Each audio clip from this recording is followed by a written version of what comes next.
Good day, ETD practitioners from Teta. This is just a short intro video for the LMO guys, the guys that are doing lifting machinery assessments, and it's in support of the ETD practitioner support program. In this particular assignment, we're looking at proper knowledge of the NCOP. It's supposed to be our guide. It is a regulatory requirement.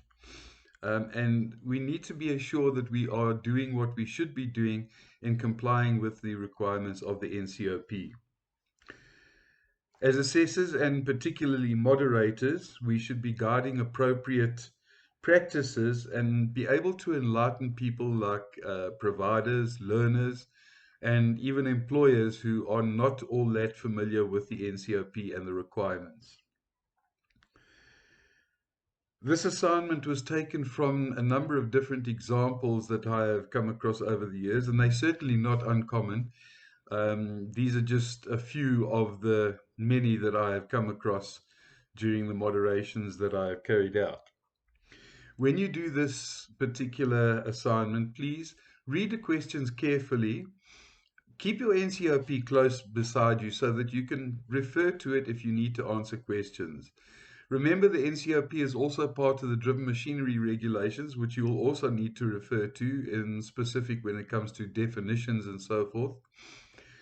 But think carefully about the questions before you answer them, and answer them to the best of your ability. These questions are basically things that will help you to identify areas where there are concerns, where things are not working properly. It will prevent, for example, in a lot of cases where people providers and assessors take on recertifications and a certificate is supplied, and these certificates are generally, or not generally, but there's a lot of certificates out there that are invalid. If it's invalid, it means you cannot follow the recertification, one-day recertification route. You need to do new operator training.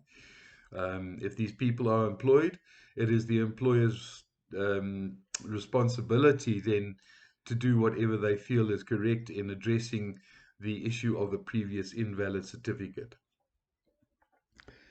So the NCOP is supposed to be part of your knowledge. You've been registered as assessors and moderators based on the fact that you are supposed to be subject matter experts in these fields.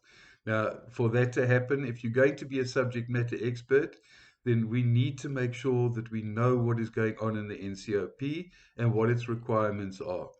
It's not a bad idea to always carry a copy around with you in case somebody refers a question to you, and you can go back to the NCOP and show that this is where this particular requirement is. Once we have this down pat, if we can all get to a stage where we have the right knowledge of the NCOP, we can then become more professional in our approach and more consistent in how we practice. We need to get over this thing of everybody interpreting the NCOP their own way.